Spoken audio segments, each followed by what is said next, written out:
I want to teach you one of my favorite strategies to take trades with, using a fair value gap. So a fair value gap is representative of an imbalance in the market. And I know you don't really know what that means, so let me explain that for you. The market sometimes is in a rush to get to a destination. Sometimes it's moving so fast to the upside, such as this move right here, that it's only favoring one type of trader. It's only favoring buyers if it's moving to the upside. And if it's moving to the downside extremely fast, it may be only favoring sellers. So what we got to do is recognize those areas because there may be imbalances inside of those areas. Those imbalances tend to get addressed, meaning the market tends to eventually correct itself, come back to those imbalances to what? Bring balance. So something else that's synonymous with an imbalance in the market is something called an inefficiency. They really mean the same thing. If you look at an imbalance, it's inefficient. So you might hear me say the word inefficiency, you might hear me say the word imbalance. I'm really speaking about the same thing. That's also a fair value gap is an example of an imbalance. A fair value gap is an example of an inefficiency. All right, now, so how do you draw a fair value gap?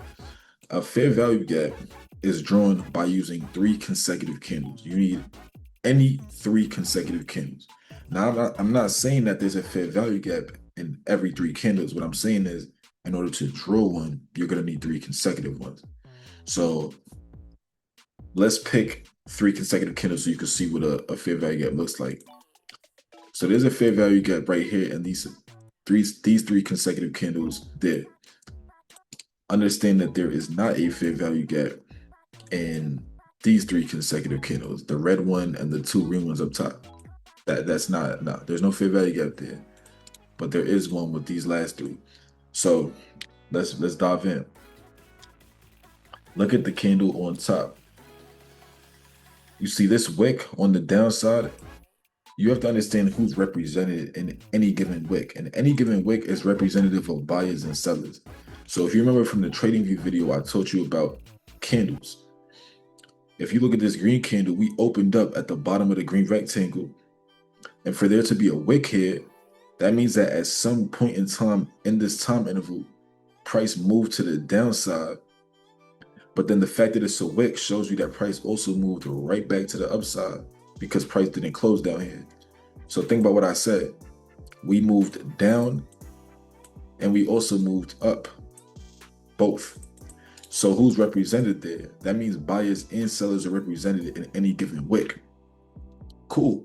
So if buyers and sellers had a piece of price action from when Disney was, $121.25 to when Disney is about $120.77, that means this is a balanced area of price action.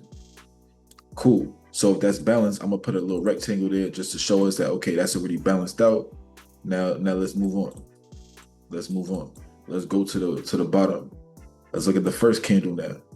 You see this first candle, there's a wick again. So think about it. I just told you every wick is representative of buyers and sellers. So I'm gonna put a rectangle around that wick just to show us that that's balanced because buyers and sellers exist inside of this wick. And then let's look at what's left.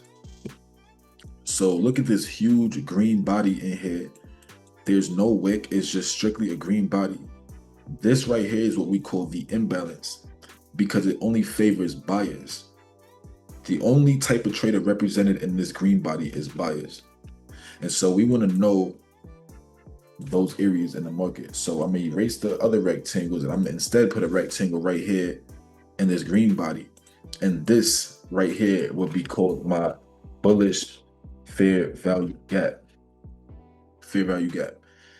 Now it's bullish because it's green. That means price went to the upside really fast. So I'm showing that there's an imbalance to the upside, meaning only buyers had a piece of that price action. You may hear me say in future classes the term BISI. Okay, a BISI stands for a buy side imbalance. We just talked about how it's imbalanced to the buy side, meaning to the upside. And then the S and the I stands for sell side inefficiency. So if there's a sell side inefficiency, that means that we're inefficient to the sell side, meaning there have not been enough sellers in that area. They were not represented in that area. So BISI is a buy side imbalance, sell side inefficiency, and once again, it's showing you when we have imbalances strictly to one side, which is the buy side. So they're bullish fair value gaps. A BISI is a bullish fair value gap. Okay. Now, of course, you can have SIBIs, which is the opposite. SIBIs are bearish fair value gaps. So a SIBI would be a sell side imbalance because we're imbalanced to the downside. Buy side inefficiency because we're inefficient of buyers. All right, so a SIBI is the exact opposite, and I'll show you a SIBI real quick, just so you could see what it looks like. So, for example, there is a SIBI right here. I'm gonna highlight it. I'm using this green candle, this big red candle, and then the third candle is that smaller red candle. Remember, any three, I could draw a fair value gap on any three. I'm highlighting just the body where the first candle and the third candle don't overlap each other. I'm gonna say that again. When you're drawing fair value gaps, you're highlighting the body where the first candle and the third candle don't overlap each other.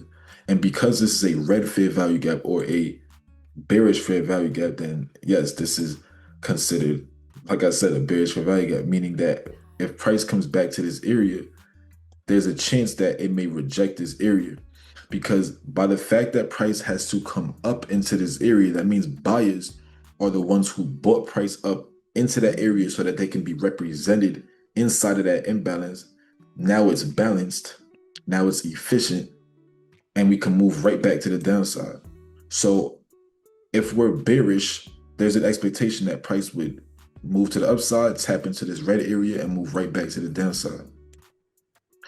Now, there are fair value gaps all over the market. Like some are small, some are big, some are medium sized. There's fair value gaps everywhere. That doesn't mean that every fair value gap is meant to take a trade on, and that's where it's dangerous. And I will tell you, whether it's YouTube or anywhere, majority of people don't understand enough about fair value gaps to be taking trades on it.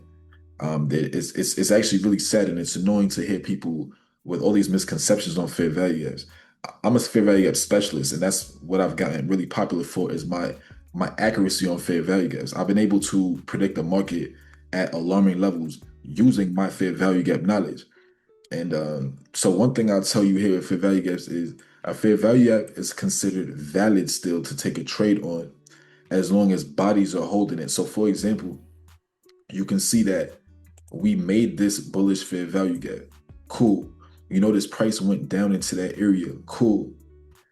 A person could have taken calls or buys here and then allow price to move back to the upside. So you'll be making money as price moved up out of that area, of course. Now notice that bodies have held the area, and I'm talking about candle bodies. If we would have had a wick that existed outside of this area, but the candle body held the area, this fair value gap is considered valid still. It's only considered invalid, meaning not a place to take a trade on anymore, if we get a body that closed under it. And for a bearish fair value gap, if we get a body that closed above it, then you would consider that invalid. So for example, there is a bearish fair value gap right here. Notice that we have a wick that exists above the red rectangle, but it's still considered valid because the bodies of the candles still held the area, and the next thing you know, price continued to drop to the downside. So I'm going to reiterate, not every fair value gap is meant to take trades on. So it's very dangerous to go in there and try to take a bunch of trades off fair value gaps, but I'm letting you know this is what it looks like.